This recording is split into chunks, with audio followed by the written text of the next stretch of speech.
नाशिक येथे कामासाठी असलेल्या 37 वर्षीय शिवाजी बबन कांबळे यांचा परभणीत साडूच्या घरी भेटण्यासाठी आले असताना दिवसभर उन्हात फिरून चक्कर आल्याने उष्माघात होऊन मृत्यू झाल्याची माहिती त्याच्या भावाने पोलीस स्टेशनला दिली असून या प्रकरणी ठाण्यात मृत्यूची नोंद करण्यात आली।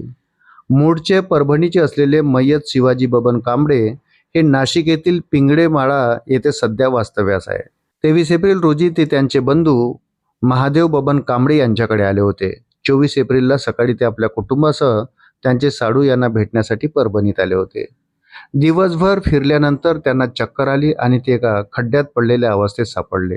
त्यांची शोधाशोध केल्यानंतर ते सापडले त्यावेळी त्यांना रुग्णालयात नेण्यात आले, मात्र डॉक्टरांनी त्यांना मृत घोषित केले। दरम्यान दिवसभर उन्हात फिरल्याने त्यांना चक्कर आली आणि उष्माघाताने त्यांचा मृत्यू झाला असल्याची माहिती त्यांचे बंधू महादेव कांबळे यांनी नानलपेठ पोलीस ठाण्यात दिली असून पोलीस ठाण्यात त्यांच्या मृत्यूची नोंद करण्यात आली। दरम्यान परभणीचे तापमान मागच्या आठवडाभरापासून 40 पार गेले आहेत। 2 दिवसापासून तापमान हे 42 अंशावर गेले आहे, त्यामुळे प्रचंड उकाडा जाणवत आहे। प्रशासनाने काळजी घेण्याचे आवाहन केले आहे, मात्र त्यातच दिवसभर उन्हात फिरल्याने शिवाजी कांबळे यांचा उष्माघाताने मृत्यू झाला असून नागरिकांनी सकाळी 11 ते 5 वाजेपर्यंत खूप गरजेचे असल्यास सर्व उपाययोजना करूनच बाहेर पडावे असे आवाहनही प्रशासनाने केले आहे। राज्याच्या अनेक भागात तापमानाचा पारा 40 अंशाच्या पुढे गेला आहे। अनेक ठिकाणी उष्णतेची लाट नोंदवण्यात आली आहे।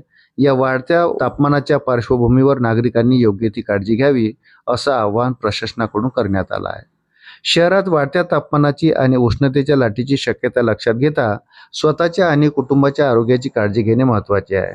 उष्णता आणि उष्माघातापासून बचाव करण्यासाठी काय करावे आणि काय टाळावे यासाठी ही मार्गदर्शक तत्त्वे जारी करण्यात आली आहे। पुरेसे पाणी प्या। तहान लागलेली नसली तरीही दर अर्ध्या तासाच्या फरकाने पाणी प्या। उन्हात काम करत असल्यास ओल्या कपड्याने डोके, मान, चेहरा झाकून ठेवा। सूर्यप्रकाशाचा थेट संपर्क टाळावा। टरबूज, खरबूज, संत्री, द्राक्षे, अननस, काकडी व स्थानिक उपलब्ध पाणीदार फळे आणि पाणीदार भाज्या यांचा आहारात समावेश करा। घर थंड ठेवण्यासाठी खिडक्यांना पडदे लावा। रात्री खिडक्या उघड्या ठेवा आणि गारव्यासाठी पंखे किंवा ओल्या कपड्यांचा वापर करा। हलकी, पातळ व सच्छिद्र सुती कपडे वापरा। घराबाहेर पडताना डोके झाकण्यासाठी छत्री, टोपीचा आणि गॉगलचा वापर करा। घरी बनवलेली लस्सी, कोशिंबीर, कैरीचे पन्हे, लिंबू पाणी किंवा ताक यांचा नियमित आहारात वापर करा। काय करू नये? दारू, चहा, कॉफी आणि कार्बोनेटेड थंड पेये किंवा जास्त साखर असलेली पेये पिऊ नका, कारण त्यामुळे शरीरातील पाणी कमी होऊ शकते। उन्हात अतिश्रमाची किंवा शारीरिक कष्टाची कामे करणे टाळा। उच्च प्रथिनयुक्त आणि शिळे अन्न खाणे टाळा।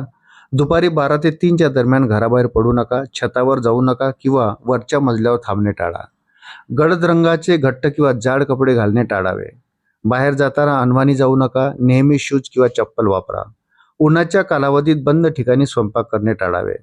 अशक्तपणा, डोकेदुखी व सतत घाम येणे ही उष्माघाताची लक्षणे असू शकतात। अशी लक्षणे दिसल्यास तात्काळ डॉक्टरांचा सल्ला घ्या व जवळच्या आरोग्य केंद्रास भेट द्या। अशाच नवनवीन अपडेट्ससाठी व्हिडिओला लाईक आणि चॅनलला सबस्क्राईब जरूर करा। धन्यवाद।